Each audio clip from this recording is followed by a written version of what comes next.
Okay, welcome back to कुओ channelling. अब कुओ चैनलिंग में एक चैनलिंग हुई थी, एक मेडिटेशन हुआ था जिसमें जेंडर आइडेंटिटी के बारे में बात हुई थी। एक ही सवाल है और एक ही छोटा सा जवाब, सॉरी जवाब है, वैसे जवाब छोटा तो नहीं है, काफ़ी लंबा है। पर लिंग की पहचान, या आजकल लोग बोलते हैं ना, I identify myself as a woman और एज अ मेल और as a dog cat whatever, आजकल बहुत ज़्यादा हो रहा है। तो 22 मार्च 2023 को इस बारे में बात हुई थी और त्रिशा ने पूछा था कि मेरा प्रश्न, my question deals with a topic that seems to be of great importance at this time, especially in this country and this state in particular, and that is the experience of the individual who finds or who knows that their gender identity does not match their body complex. I was wondering if there is any information you could share with us in regards to what I feel is a valid expression of the self and the creator. तो त्रिशा कहती है कि मेरा सवाल ये है कि आजकल हमारे देश में, खास करके हमारे स्टेट में, इस तरह की बहुत सारी चीज़ें हो रही हैं कि लोग अब कहते हैं कि मेरे शरीर का जो लिंग है, मैं उससे अपनी पहचान नहीं मानता, कि मैं शायद लड़का हूँ, भगवान ने मुझे लड़का बनाया है, लेकिन मुझे अंदर से मन में ऐसे लगता है जैसे मैं लड़की हूँ। तो इस बारे में आप क्या कहना चाहोगे कि जब आप कहते हो कि रचेता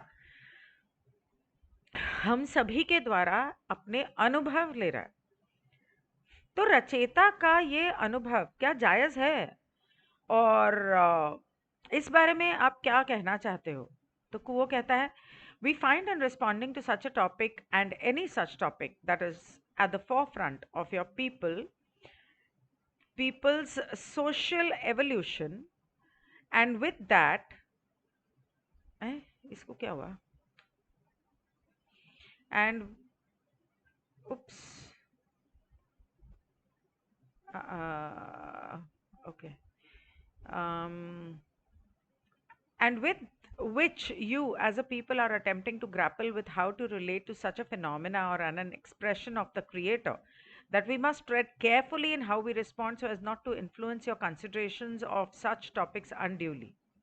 These social topics that come to the forefront of your society and your politics are indeed important catalyst for you as a society to grapple with, and for you as individuals to reflect upon in order to discover the heart of your own seeking. तो quo कहता है, तुम लोगों के समाज में आजकल ये जो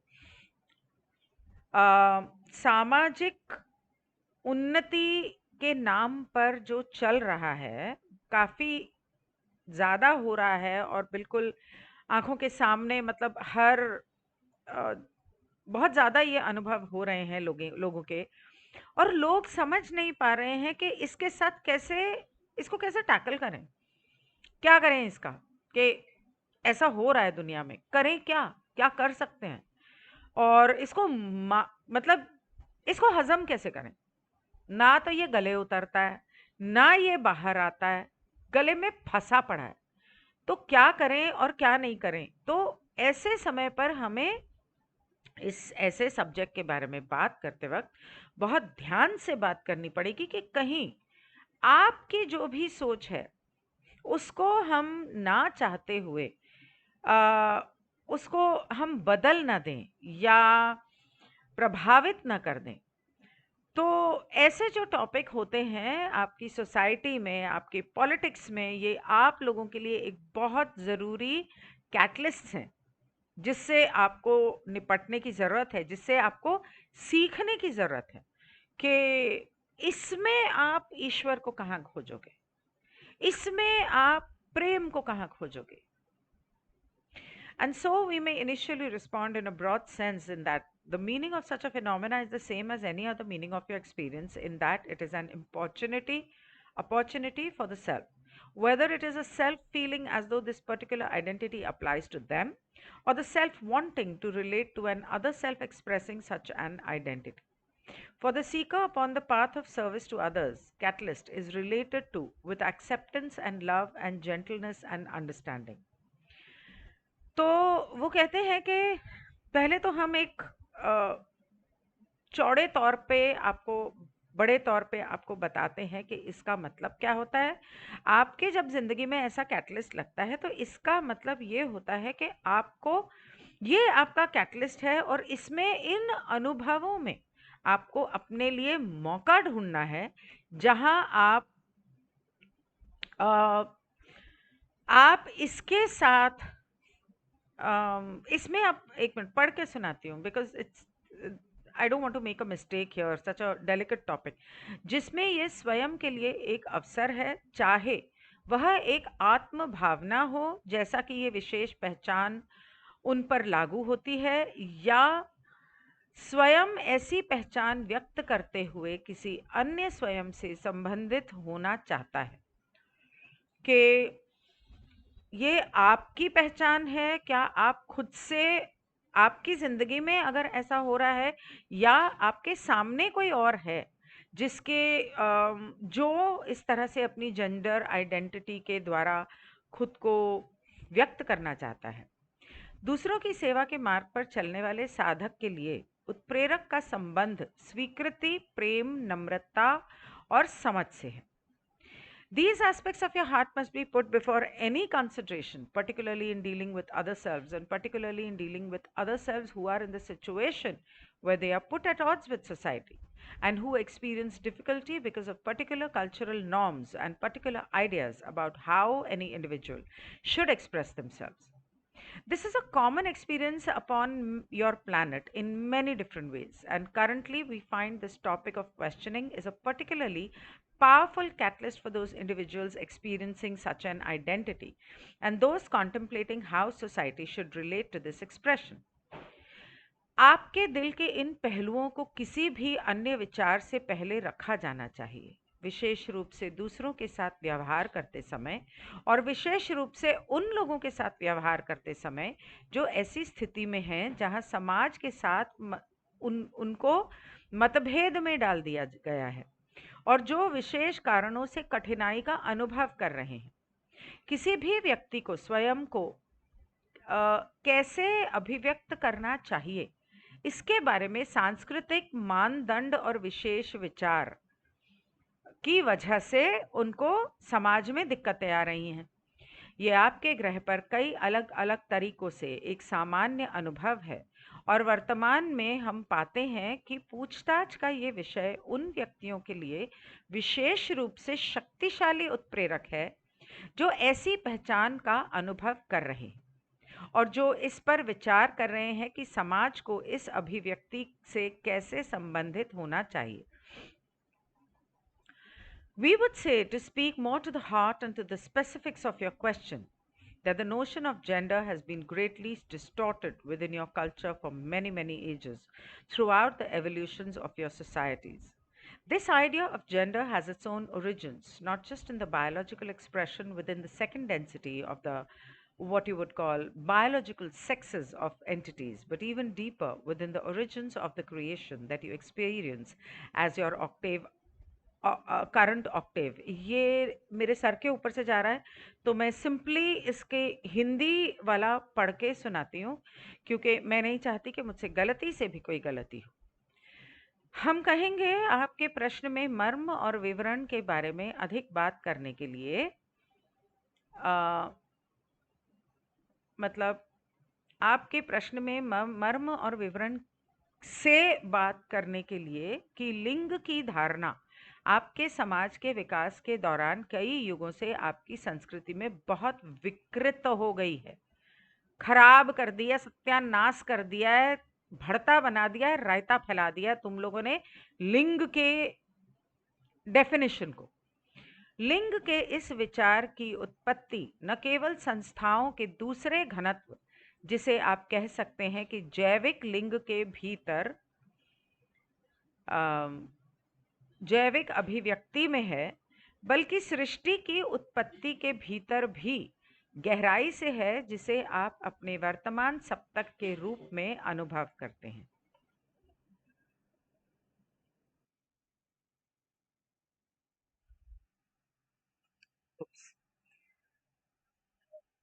We find that at this level, the most primal level of the energetic expression of the creator, there is a duality or a dichotomy that allows for a dynamic tension between energies. And in this context, these energies have been labeled by your people as the masculine and feminine energies. These labels have come about because of the observation of individuals of how these energies have expressed themselves in some biological ways within your second density. But we reiterate, particularly in this case, that such perceptions are not absent of cultural biases and distortions that have developed within your third density. And so, any conceptualization of how what is called the divine masculine and divine feminine and masculine and feminine energies are expressed within your creation must be considered as partially influenced by distorted perception. हम पाते हैं कि इस स्तर पर सृष्टि के ऊर्जावान अभिव्यक्ति का सबसे मौलिक स्तर एक द्वंद्व या द्वंद्व है जो ऊर्जाओं के बीच एक गतिशील तनाव की अनुमति देता है और इस संदर्भ में इन ऊर्जाओं को आपके लोगों द्वारा मर्दाना और स्त्री ऊर्जा के रूप में लेबल किया गया है। ये लेबल व्यक्तियों की टिप्पणियों के कारण आए हैं कि कैसे इन ऊर्जाओं ने आपके दूसरे घनत्व के भीतर कुछ जैविक तरीकों से खुद को व्यक्त किया। लेकिन हम दोहराते हैं, विशेष रूप से इस मामले में, कि ऐसी धारणाएं सांस्कृतिक पूर्वाग्रहों और विकृतियों से अनुपस्थित नहीं हैं जो आपके तीसरे घनत्व के भीतर विकसित हुई हैं और इसलिए आपकी रचना में दैवीय मर्दाना और दैवीय स्त्रैण और मर्दाना और स्त्रैण ऊर्जा कैसे क्या कहा जाता है, इसकी किसी भी अवधारणा आंशिक रूप से विकृत धारणाओं से प्रभावित मानी जानी चाहिए। शुद्ध Hindi. We must also express that the influence of these primal energies as they exist at the most basic level of your creation are not necessarily intended to be templates or blueprints for how energies unfold from that point, but rather simply elements that may be incorporated into the further expression of the creator. As the creation evolves, for even at the very beginning stages, as you would perceive it of this octave, the energies of the masculine and feminine become intertwined so that there is no movement or expression or relationship that does not contain elements of both of these divine energies. Basically, के दोनों के अंदर सभी ऊर्जाएं होती हैं। हमें यह भी व्यक्त करना चाहिए कि इन मौलिक ऊर्जाओं का प्रभाव क्योंकि वे आपकी रचना से के सबसे बुनियादी स्तर पर मौजूद हैं, आवश्यक रूप से उस बिंदु से ऊर्जा कैसे प्रकट होती है इसके लिए टेम्पलेट या ब्लूप्रिंट नहीं है, बल्कि बस ऐसे तत्व हैं जिन्हें इसमें शामिल किया जा सकता है। जैसे सृष्टि विकसित होती है, जैसे जैसे सृष्टि विकसित होती है, रचनाकार की आगे की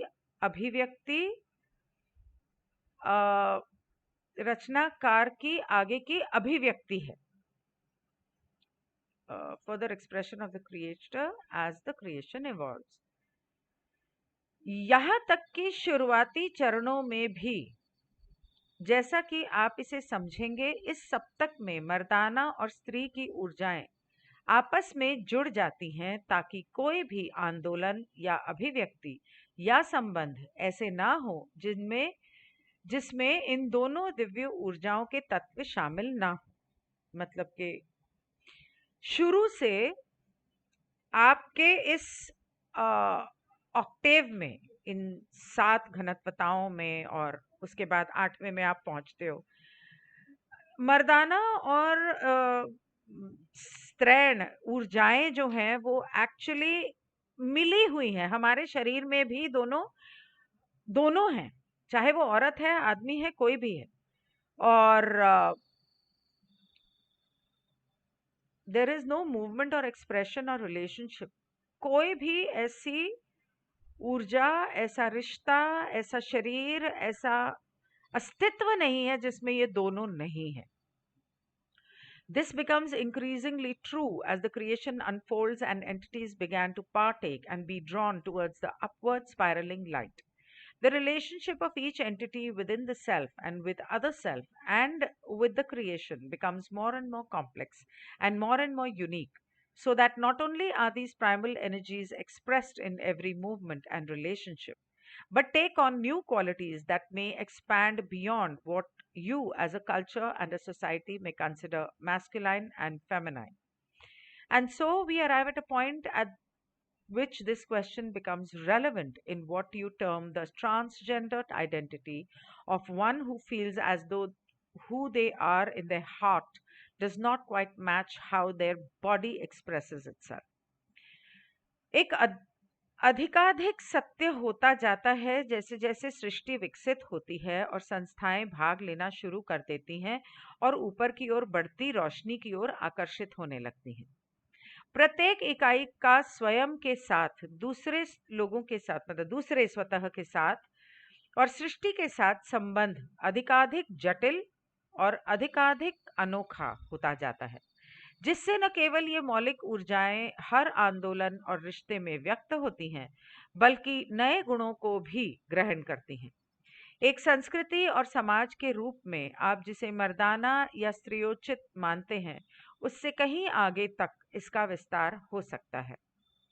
और इसलिए हम उस बिंदु पर पहुंचते हैं जहां ये प्रश्न उस संदर्भ में प्रासंगिक हो जाता है जिसे आप किसी व्यक्ति की ट्रांसजेंडर पहचान कहते हैं, जो महसूस करता है कि वे अपने दिल में जो हैं उनके शरीर द्वारा खुद को अभिव्यक्त करने के तरीके से बिल्कुल मेल नहीं खाता है। ट्रांसजेंडर और हिजड़ों में फर्क होता है। हिजड़ों को कुछ और कहा जाता है इंग्लिश में, आई थिंक यूनक्स कहा जाता है।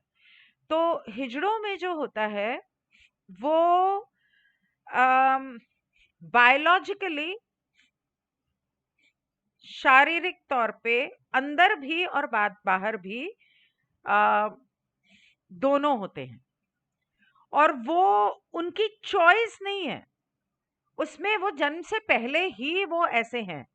लेकिन जो ट्रांसजेंडर हैं वो आदमी होते हैं जो ऑपरेशन करके औरत बन जाते हैं, या औरतें होती हैं जो ऑपरेशन करके आदमी बन जाते हैं, या ऑपरेशन नहीं भी करते तो वह वैसा अपने मन में उस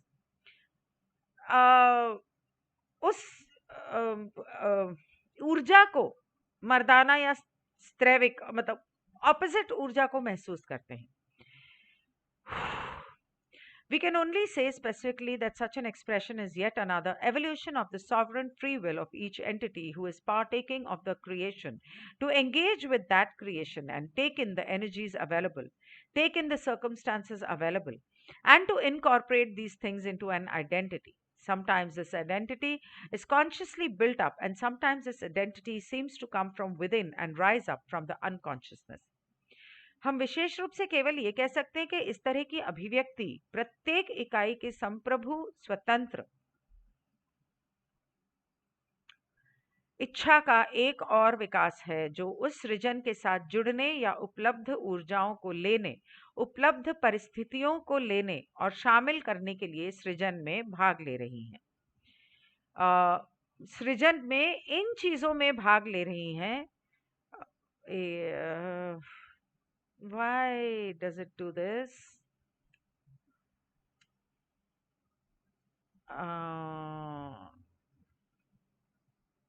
एक सेकेंड।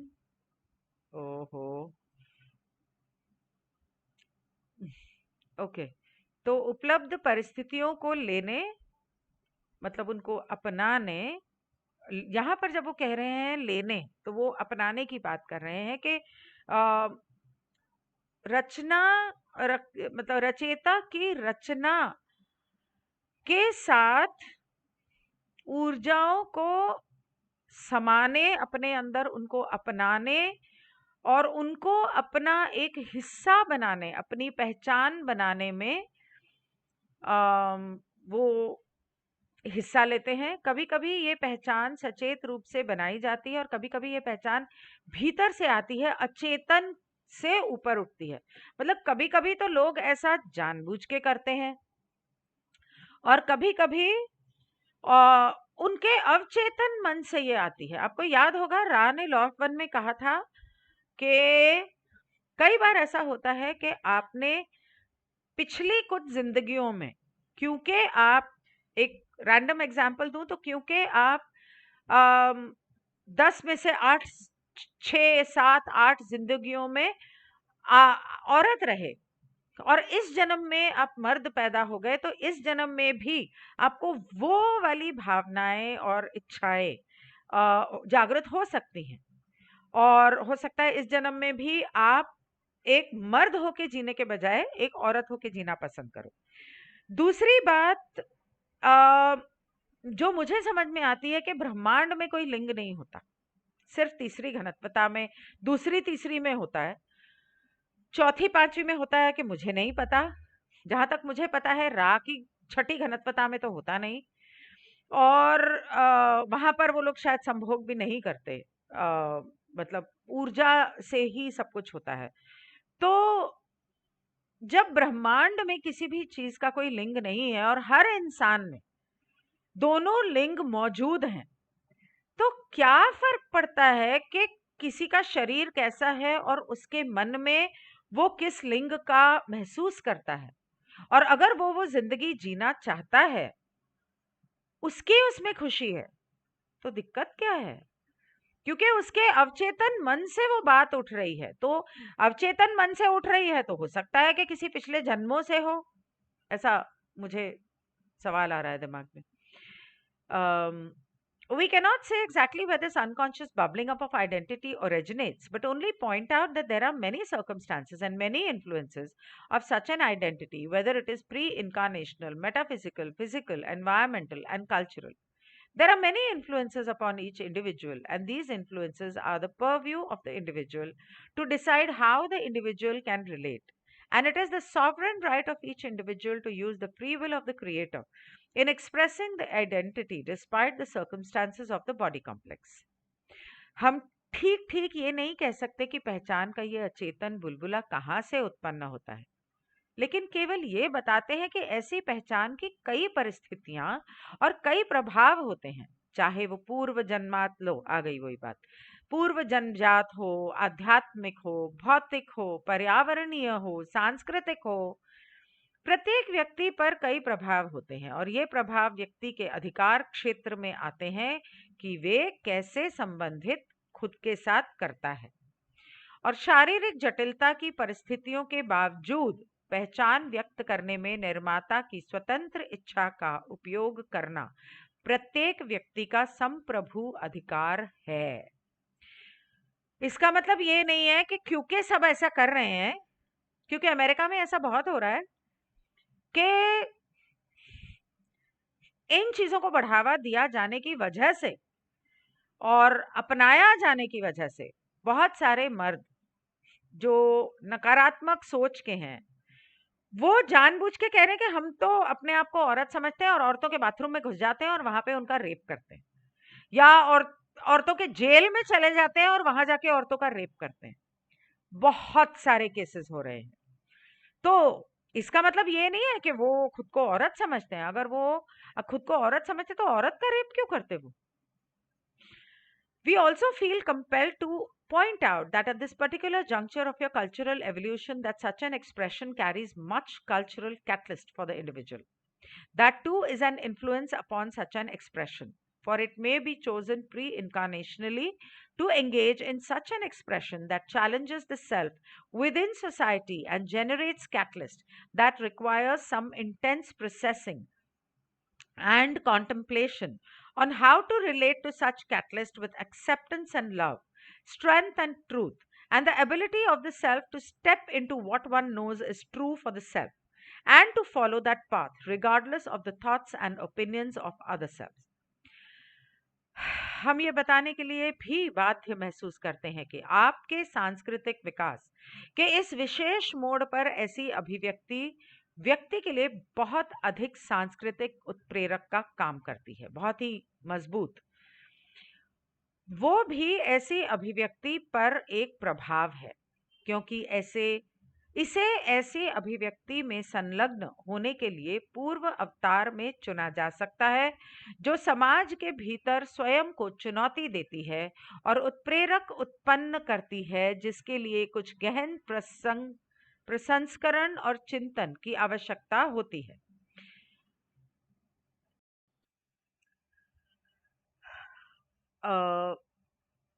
कहाँ गया?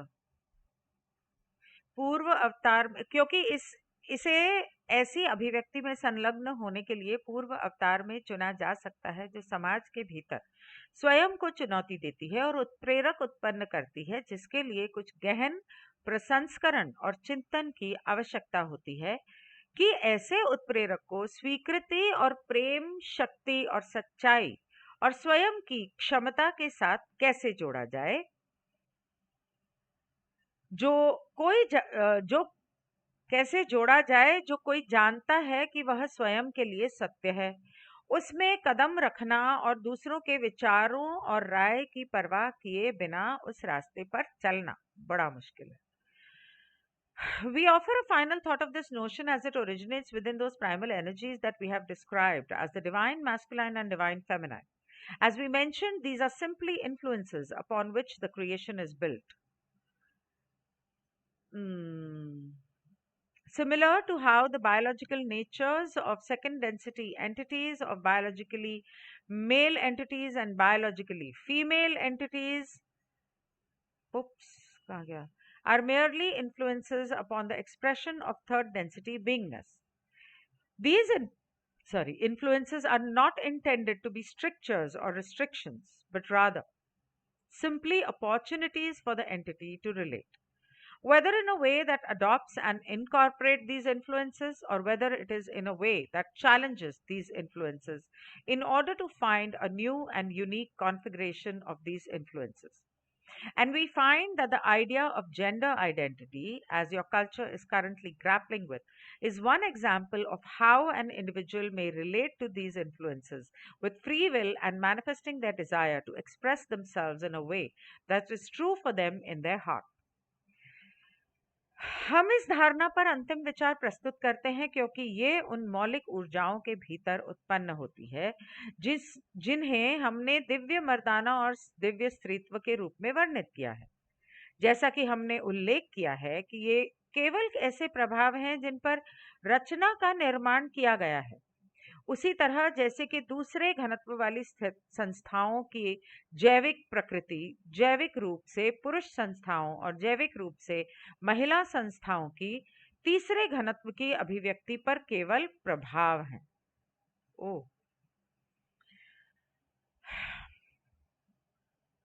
ओके, इन प्रभावों का उद्देश्य शक्ति या प्रतिबंध नहीं है, बल्कि इकाई के लिए प्रतिबंध होने के अवसर मात्र हैं, चाहे वह एक स्तर से हो जो इन प्रभावों को अपनाता है और शामिल करता है, या क्या ये एक स्तर से है जो इन प्रभावों को चुनौती देता है ताकि इन प्रभावों का एक नया और अनोखा विन्यास खोजा जा सके।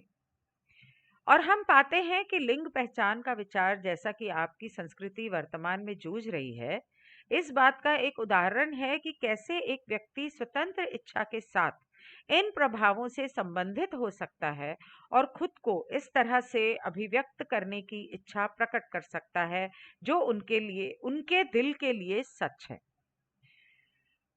बहुत ज्यादा कुछ ढंग से नहीं समझाया कुओं ने ताकि वो हमें प्रभावित ना कर दे, लेकिन ठीक है, अब उसने जो समझाया देख लो, अगर आपकी समझ में आता है। मुझे तो यही समझ में आया कि ये सब हमारे लिए, देखो कैटलिस्ट जो होते हैं वो बहुत तरह के होते हैं। एक होता है हमारा पर्सनल कैटलिस्ट, एक होता है हमारे परिवार का कैटलिस्ट, एक होता है वो भी हमारा ही है लेकिन पूरे परिवार का है, एक होता है समाज का कैटलिस्ट, जैसे शहर या गांव या समाज, तो उस पूरे समाज का कैटलिस्ट, एक देश या पूरे धरती के ऊपर जो सामाजिक या सभ्यता के हिसाब से जो कैटलिस्ट लगता है, एक वो होता है। जैसे 2020 में जो नकली बीमारी आई और दवाइयां खाई, वो एक नकली कैटलिस्ट पूरी दुनिया के लिए था। तो लोग कहते हैं अरे ऐसे कैसे हो सकता है कि पूरी दुनिया में हो गया। कैटलिस्ट तो लगा और सभी के लिए लगा। तो समाज के लिए, जैसे हो सकता है किसी एक शहर में कोई आपदा आ गई, तो उस पूरे शहर के समाज के लिए, मतलब शहर के लिए वो एक कैटलिस्ट था, बाकी लोगों के लिए नहीं था। या उनके रिश्तेदार कहीं दूसरे शहर में रहते हैं तो उनके लिए था, उनके परिवारों के लिए था, तो वो पारिवारिक कैटलिस्ट हो गया। तो इस तरह से ये भी हमारी पूरी दुनिया में सभी के लिए एक कैटलिस्ट है, जिसे हमें अपनाना है, प्यार देना है। और बेसिकली समझना है कि हम सभी के अंदर ये दोनों लिंग होते हैं। कोई अपने शारीरिक लिंग के हिसाब से जीना चाहता है जिंदगी, और कोई अपने दिल के, मन के लिंग के हिसाब से जीना चाहता है जिंदगी, तो ठीक है। So that was gender identity. मैं बहुत दिनों से टाल रही थी, पर आज कर लिया और हो गया जल्दी। Thank you so much. Good bye. आपको इस सेशन में क्या समझ में आया, इसके कमेंट्स में ज़रूर लिखना।